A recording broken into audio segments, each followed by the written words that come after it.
Most of these products are lovely, but I really don't think you need them. Hey everyone, welcome back. My name is Carmel, and in today's video, I'm sharing with you my opinion and review on some brand new makeup launches. There's only, I would say, not even a handful of products in this that I think you should be interested in. So if you want to hear which ones those are, then please do keep on watching. So we are going to start with a new brow pencil from Morphe. So this is their new Nano brow pencil, and this cost me about €13. So look at that fine tiny tip there.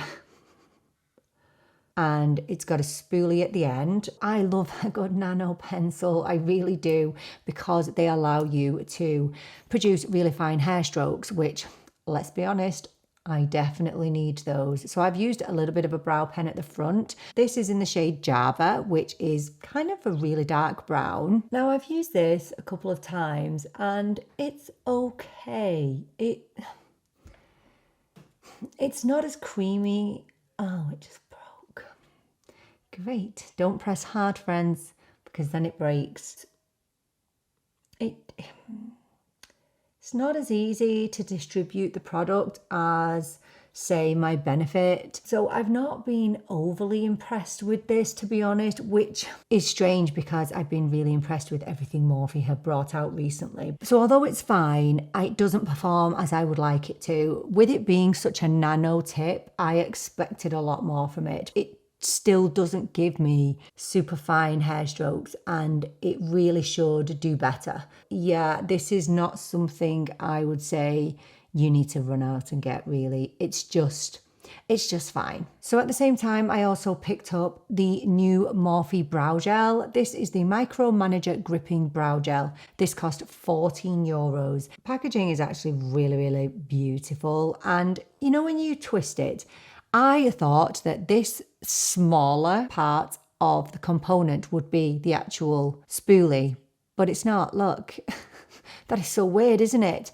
It's so weird that the largest part of the component is the actual applicator, which is so crazy. I think we need to give some praise to the teeny tiny nature of this little spoolie. Absolute perfection for people with zero brow hairs like me. So it's absolutely perfect for gripping onto brow hairs. Now, I had hoped this would be more of a waxy type consistency, but it's not. It's definitely a gel, and it's okay. I don't like it as much as my e.l.f. brow laminating gel, unfortunately. I think if you had really good eyebrows, you'll like it, but it doesn't grip onto every single teeny tiny hair, which I really need it to. And it kind of moves around the brow pencil underneath. Yeah, and look, the biggest drawback of this product for me is the fact that it leaves my brows looking a little bit shiny. I need something that is literally invisible. But yeah, I mean, it's okay for hold. It's fine. It's not heavy. It's very, very lightweight. But I'm just not the biggest fan of it.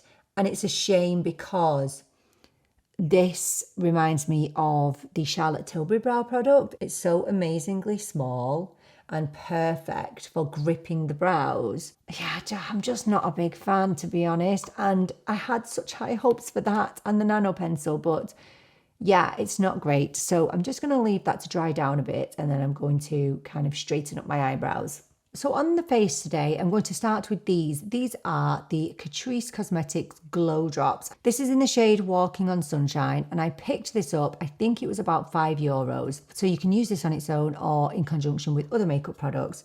And as you can see, there's no coverage with this. It's kind of a glow booster, but I just wanted to give this a try under some of the complexion products, and you can see how reflective that is. I've only put this on once and I could not believe how gorgeous my skin looked. I have nothing on my skin apart from moisturizer, and that's how it looks. Give it a little mix. I'm going to do the face today and then do the eyes last. So I'm just going to work it into the skin. Does this smell? Oh, it has a lovely smell to it. Is it vanilla? It's always vanilla, isn't it? It's always vanilla. Just gives a really beautiful glow to the skin.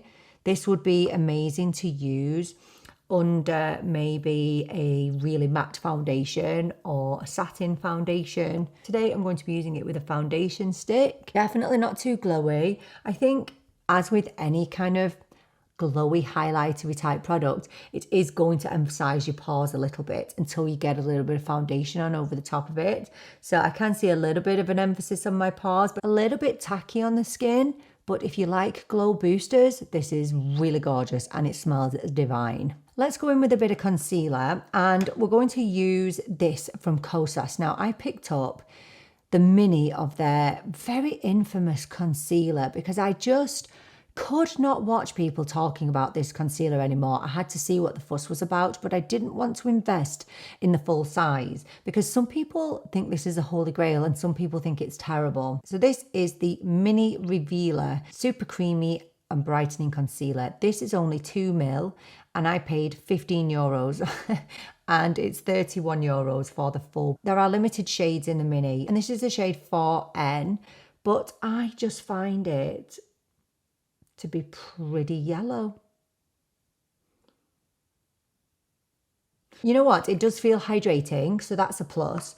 But every time that I've worn this, I've not really loved it under my eyes. It's fine. It's nice, but I've not wanted to keep reaching for it, if that makes sense. I'm going to blend it out with my BK Beauty A506. And, you know, it's very hydrating. It feels lightweight. Yeah, the colour is a little bit warm. So maybe that is what's kind of putting me off. And look, if a colour is off, if a shade is off, I ain't going to like it. Yeah, can you see that? It's not really giving me anything. And I used quite a bit under there.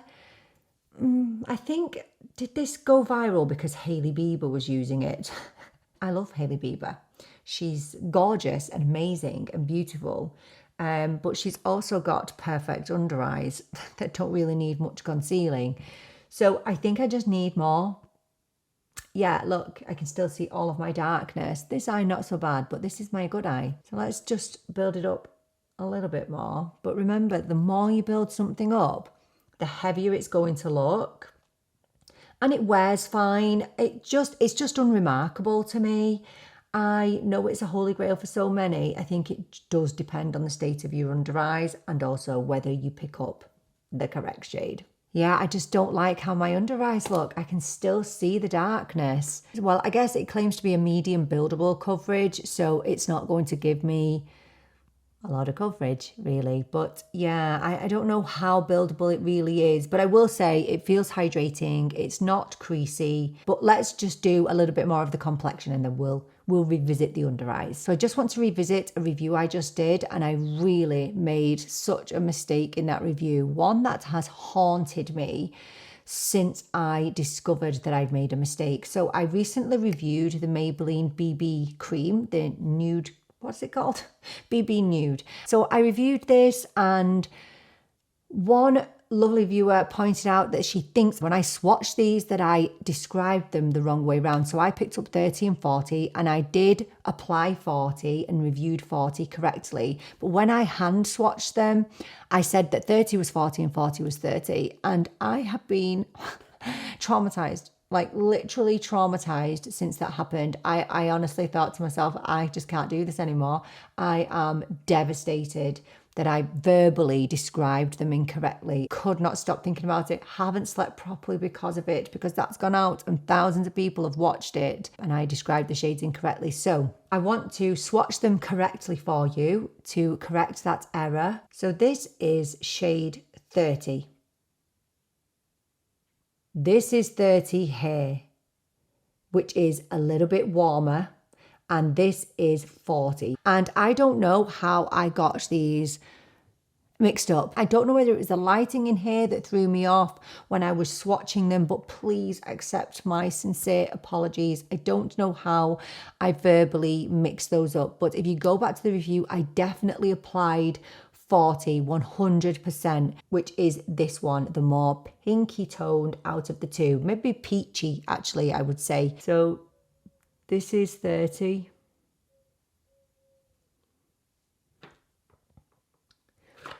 and this is 40.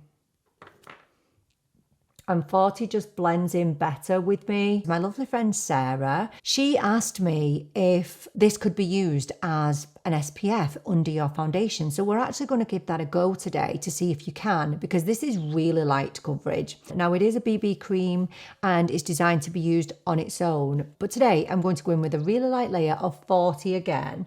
And we're going to use it as a little bit of a base for our foundation. I mentioned this in my review, that obviously you can use this as a standalone SPF, but you're going to have to use a great deal of it. Now, I am not going to use this as a standalone SPF today. I just want to show you just a really light layer of it. If I apply a quarter of a teaspoon of this, it's going to give me too much. And remember, I already have the glowy product on. So I am just applying a little bit over the top of that Catrice glowy product.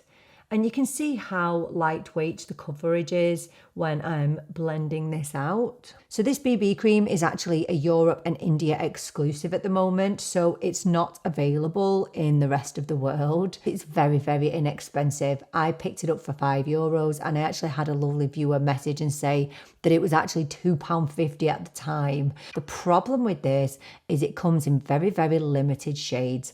So at the time when I was purchasing, 4 shades were available, which is shocking, but it's just worth noting that the shade range is extremely poor. It's extremely poor and, in my opinion, unacceptable. If you are at either end of the spectrum, so really light skin or dark skin, then you're going to really struggle with this product. So although I think it's a good product, I think it's good for the price, I think it has its problems. But anyway, that's how it looks on the skin at the moment. It's worth noting that it is a little bit tacky, and I do feel like there is a little bit of a white cast with this. I don't know whether I'm imagining it, but anyway, we're going to try some foundation on over the top of it and see how it looks. So next we're going in with a foundation that I have tested and I have reviewed on the channel, and this is the new Essence foundation stick. So this new foundation stick from Essence comes in 43 shades. I know, isn't that incredible? It's incredible for any brand, but it's especially good for Essence because they are notoriously known for their poor shade ranges. And one of the best things about this foundation is it only costs €6. And when I reviewed this, I loved it. So this is the shade I have, which is the shade 160. I think this is supposed to have a few pinky undertones in it. I'm actually going to blend this out with my new e.l.f. Stain and Tint blending brush. I've been really liking this. So just going to pop this on over the Maybelline. This shade match is actually really good. But I've heard people say that they've struggled to find their shade in this Essence foundation stick. And I think that's because they're having to order online. I managed to pick this up in store and I was able to get a decent shade. But I think the shade descriptions and the models might look a bit off from what people have said. This is supposed to be a soft matte finish and it's not. And I know that what you're thinking, well, you've got a bunch of glowy products on underneath, and I do. However, I have tested this alone, I've worn it alone. Go and watch my review on this, and my skin always looks luminous, maybe erring on the glowier side of satin. There is a little bit of fragrance to it, and I can't even explain what it is. It's not particularly gorgeous, but it's not bad either. But somebody did comment on my review saying that they loved this product, but they hated the fragrance. So that's just something to keep in mind. And the Essence foundation stick lasts all day on my dry skin. So that's how it looks. Really light coverage, but remember I've got other products on underneath this. But this is beautiful. I enjoy this foundation stick so much, honestly. So I picked up 2 contour sculpting sticks recently and they are pretty different. So the first one is from L'Oreal. This is the L'Oreal Infallible 24 Hours Face Sculptor. I think this cost me about €14. So it claims to be a creamy contouring stick which glides on effortlessly, delivering precise definition and instant lift which lasts up to 24 hours. It's water, heat, and transfer proof. I think there was about 5 shades of this. I just went for light medium because I have a light medium skin tone. That is not a contour shade. I'm sorry. That is not a contour shade. It's so warm. Contour shades should be neutral, leaning cool. This is as warm as they come. So I'm just going to draw a little line. Now, the one thing I'm going to say is it's very, very creamy. So I'm going in with my BK Beauty 112. And once it blends out, it doesn't look too warm. I don't know. I expected more of a traditional kind of contour shade. Let's go up here. Now, I have to be careful around here because of my hyperpigmentation. It blends really effortlessly and it's really buildable. I mean, it looks lovely. I just feel thrown off by the actual shade. There is a fragrance from this as well. I don't know what that is. It's nice. It's very, very natural, but I've just been thrown off by the warmth of the shade. But again, it's not too bad once it's blended out. Now, I did pick up this as well, which is the Morphe Shapelifter contouring stick. So this is around the same price. This cost me €15. And this comes in more shades than the L'Oreal. And I picked up the shade Enhanced, which is fair to light with neutral undertones. But the reason that I went for this shade over the next shade, which was probably better for my skin tone, which was Refined, because Refined looked warm and this shade Enhanced looked a little bit more cool. And it is definitely cool. So look at it compared. I mean, it's just pretty grey. I mean, look at the difference in those. That's nuts, isn't it? And they're both supposed to be contour shades. This is supposed to be a light medium. This is supposed to be fair to light. But let me show you on this side. I've actually just cleaned off the same brush and I'm going to use the same one. And I'm just going to blend upwards. And you see how it's not too grey, as in it's going to get muddy and awful. But I feel like that does a little bit of a better job at doing what it says it's going to do, which is contouring. And that's what I wanted to make sure I had in the shade. I would use the L'Oreal more as a bronzer and this one more as a contour. Yeah, I'm going to mix up the two, but I just wanted to demonstrate the two of them if you've been wondering which one to go for. So I'll add a little bit more above that Morphe. And I'm going to add a little bit of contour to the L'Oreal side. And do you know, one thing I'll say for both of them is they're both super creamy. I think they're both fantastic. I think they're really good. I just think you need to really research the shades and think about what you want it for. Both the same price, I would recommend either. I think they're both really good. And yeah, just the shades. Finally picked up this, which is the Dior blush stick in the shade Rosewood. I avoided picking this Dior blush up because they were marketed as pH activated, but then everybody told me that it's not really, it doesn't do anything when it's on your skin. And the reason that I felt compelled to get this is because I recently purchased and reviewed the Charlotte's Tilbury cream blushes and people were asking for a comparison. So this cost me €49. First of all, I was really surprised at how big it was. Look at that. I thought it was like a lipstick size, but it's really, really big. I love the packaging. I think it's really classy. It's just like their lipsticks. And then you have this little component here and twist up applicator. So this is the shade Rosewood, which I would describe as a very soft neutral pink.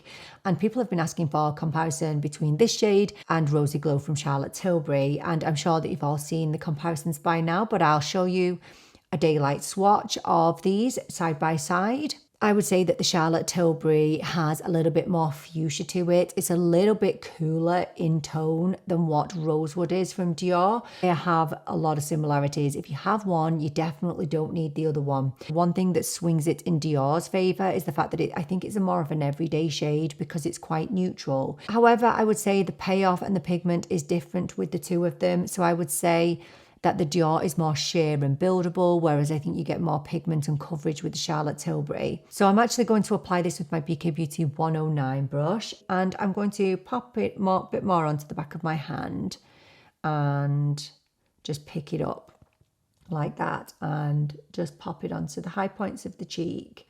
Now this is definitely a glowy formula, but it's not too glowy. So I can't see any glitter in there. Think it's a little bit more glass looking than the Charlotte Tilbury for sure. I think it's a gorgeous product, I really do. And I don't think there is any pH changes going on here. I think the colour that you see is the colour that goes on. In general, I prefer the Charlotte Tilbury formula. I find it a little bit more creamy and emollient. This is still beautiful, but the one thing I'll say is it takes a little bit longer to dry down than the Charlotte Tilbury. And again, the perfect everyday blush shade. So yeah, this is definitely a product that I wish I'd have picked up straight away. It's gorgeous, it really is. But in order to like this, you have to love the glow. It's a gorgeous, gorgeous product. And yeah, I do think for Dior, I think it's worth the money. Okay, I'm going to do my eyes and then I'm going to do powder at the end, just in case I make any mistakes. So these are the new Makeup by Mario cream eyeshadows. So I picked up 2 shades in these eyeshadows. So Chestnut and Mauve. So these retail for about 28 euros each, which sounds like pretty good value, but you have to be aware that there is only 2 ml of product in these. That's teeny weeny tiny, okay? Really tiny. And I want to do a little comparison. These really remind me of the Armani eye tints. Although these are technically a liquid eyeshadow, they're not really. They're more of a liquid to cream, and they have that kind of moussey texture, super easy to blend, and the shades are quite similar too. But you get a lot more product in the Armani, so they're a bit more expensive, but they're always on sale. You get almost 4 ml of product with these, so double the amount of these. And I did complete some daylight swatches of my closest Armani eye tint shades. They are similar, but I think the Armani eye tint shades that I have, they're a little bit warmer, a little bit more lighter in colour. So here we have Chestnut, and then obviously you have Mauve. So these do lean more cool than what I kind of expected them to. So I'm going to show you some footage of me applying Chestnut, because today we're going to go with Mauve. So there are 10 shades to choose from, and these claim to be a medium full coverage formula. It can be layered or they can be worn alone. And let me tell you, these are incredibly budge proof. And in some senses, a little bit too budge proof. They are really, really difficult to remove, okay? Especially the darker brown one. These set down so incredibly quickly. Oh my gosh. So you kind of have to be a little bit quick when you're working with them. But anyway, let's get on Mauve today. I'm actually going to use my Refa 16 for this. And I haven't prepped my eyelids at all. You really don't need to with these. So I'm going to go in and I'm just going to pop it all over the eyelid. Now this is a shade that it's not going to show up massively on my skin tone. And then, as you can see, I'm bringing it just above my crease because I've got deep set eyes, and I'm just going to blend back and forth. And you do have to work, again, a little bit faster simply because they dry really quick, and you can't really change these up once they've dried down. They're very hard to remove. You'd probably have to remove your whole eye look and it would mess everything up. Very moussey, very beautiful. I really like them. Yeah, it's a really nice texture, really nice formula. I always say with the Armani eye tints, you can't really mess them up, but I think you could mess these up simply because of the dry down time and because of the no budge ability on these. But do I think you're missing out if you don't get them? The answer is no, I don't. I'm going to take a bit of Chestnut and I'm going to pop it under the lash line. Yeah, I don't think you're missing out. And again, just to reiterate, if you have the Armani eye tints already, you don't need these. And even if I use a wipe, they're really hard to get off. See? You kind of have to work really hard. So yeah, they're lovely, they blend themselves, they are nice, but not necessary. We're moving on to mascara now, and I picked up the new e.l.f. Incredi-curl Mascara. I've been testing this for ages now, and this retails for €9. e.l.f. mascaras are some of my absolute holy grails at the drugstore. In fact, holy grails full stop. e.l.f. Lash Extender, top tier. This, not so top tier. This is one of the most long-lasting mascaras I've ever used, and it's pretty easy to remove as well. However, getting it on is such a different story. I really struggle with this because of all the product on the brush. So what I'm going to do is I'm taking a tissue and I'm going to wipe off a lot of that excess. So while I'm popping this on, I am going to tell you about this mascara. So this claims to be a buildable formula that delivers extreme curl and mega volume that lasts. It has a curved, bristled brush which grabs each lash to volumize, lift and set your curl. It has a smudge, flake and clump resistant formula. So here's the thing, I adore the look of this mascara and the lashes that it gives me. It definitely gives length, volume, curl. But I hate the actual formula. I don't think it's clump free. I have to work really hard to avoid it from clumping. It's a real sticky type formula. If you are willing to put in the effort and the time with this, then you'll enjoy it. So that's all I'm going to say about it. I like the result, but don't like the actual product itself. We're going to go in with this underneath the eyes, the Wet n Wild loose powder. This is the soft pink shade. I picked this up for €6 when I was in Spain and it's literally my new favorite thing. I think it's absolutely stunning under the eyes. I've used it with high-end concealers, drugstore concealers, no matter what I've used it with. It's beautiful, and it's also beautiful on the complexion as well. And I'm just going to tap this underneath my eyes, and this not only brightens, it blurs, it sets my under eyes all day. It really is just stunning. This claims to blur imperfections, minimize shine and keeps a smooth finish all day. It's fragrance free, paraben free and cruelty free, but we're not using that on the complexion because on the face today we're going in with the new Saie Slip Tint Undetectable Baked Setting Powder. There's only 4 shades. I mean, that is pretty poor, Saie, by anybody's standards. What are these brands doing with these shades? But I picked up the shade light to medium. This cost me about €28, and for that you get 7 grams of product. I'm just going to take this little brush from BK Beauty, the N14, and I'm just going to tap into it. It's very, very lightweight. And I'm just going to go over kind of my pore area. It is incredibly blurring. I was not expecting it at all. This genuinely gives such an airbrushed finish to the skin. I didn't really notice any longevity in my makeup, to be honest. I mean, it only claims 8 hours of wear, but generally because I have dry skin, products tend to last pretty well on me. It has this kind of airbrushing quality, but it definitely has luminosity to it. So it's definitely not a flat matte. It has the qualities of a finishing powder rather than a setting powder, and I'm not mad about that. I don't think I'd use this under my eyes because I think it's a little bit too luminous, but it's very, very buildable, never looks heavy or powdery. I would say that this looks on my skin quite filtered, and it looks like a finishing powder, but it's really, really gorgeous. I've got a couple of things to show you on the lips. Now, I did talk about this last month, or this month, I can't remember when it was, but it's the new Charlotte Tilbury Unreal Lips Healthy Glow Nectar Oil. I was gifted coconut water, but then I went and I purchased Candy Fig. Now, some of these are pH activated, these two are not. These are €24, but that's the shade Candy Fig, and it looks fairly pigmented there, but genuinely, when it's on the lips, it's not. Now, I have a lip liner that I want to show you, but I'm going to show you this first, because I did say that I would show it to you.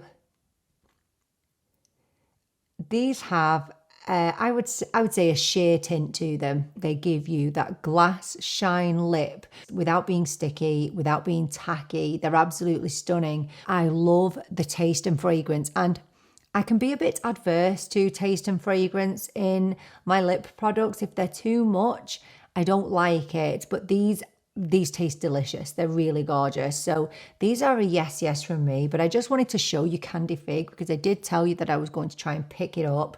And so that's how it looks. So what I'm going to do now is I'm just going to dab this off.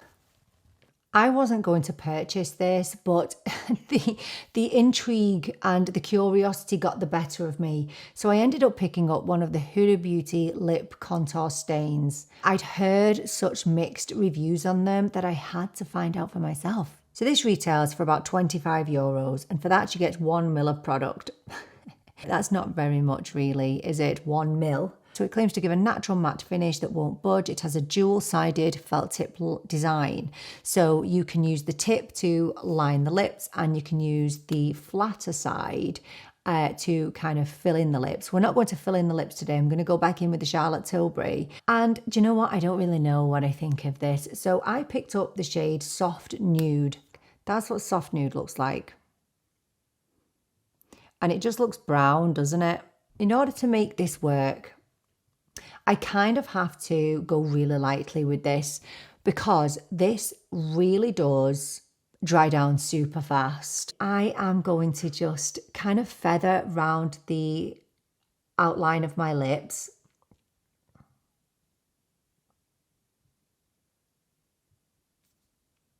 I am not putting any more than that on because I don't go for the look where you have really dark lip liner and then kind of more pale lips. So I'm barely pressing.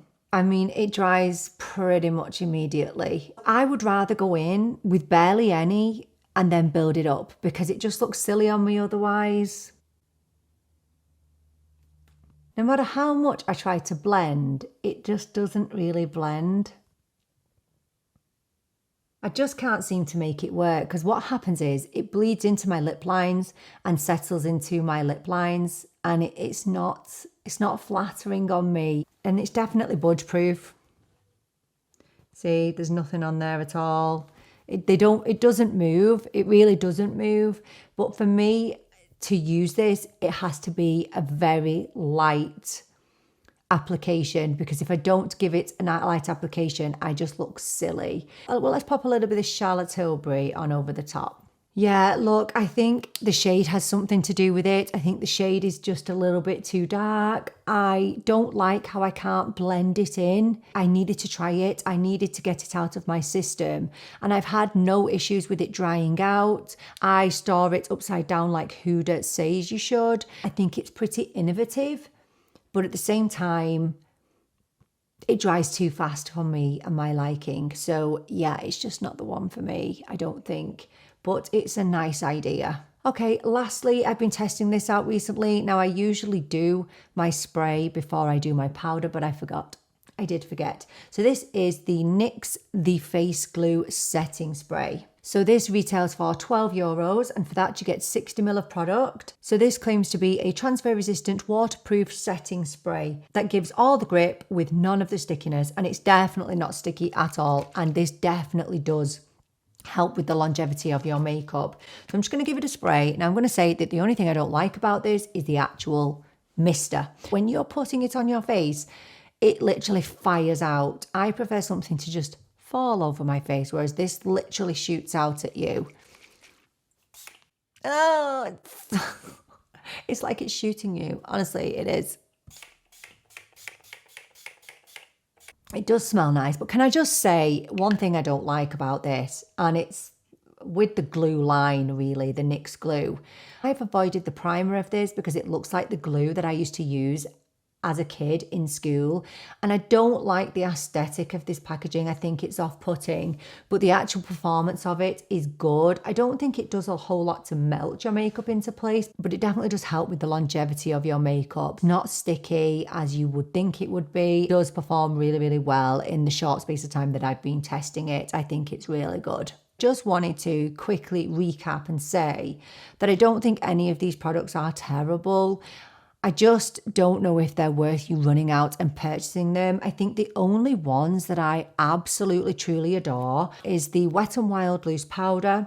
I adore the Charlotte Tilbury lip oils. I love the Dior blush. I love the Saie powder. That is really stunning. Some of them are too big a risk to take. So for example, the Huda lip stain. I think for some people it'll be a great holy grail. For someone like me, it's never really going to work. It's just going to look patchy and not great. So I think just spend your money wisely. Don't be falling into the trap of buying everything. Let me do that. Let me buy the stuff, test it for you and tell you exactly what's worth it. And unfortunately in this video, there's more that's not worth it than worth it. Anyway, let me know if you've tried any of these products and what your opinion is on them. Thank you so much for joining me for this video. I so appreciate you being here with me. I'm really looking forward to seeing you in the next video. But until then, take care and bye for now.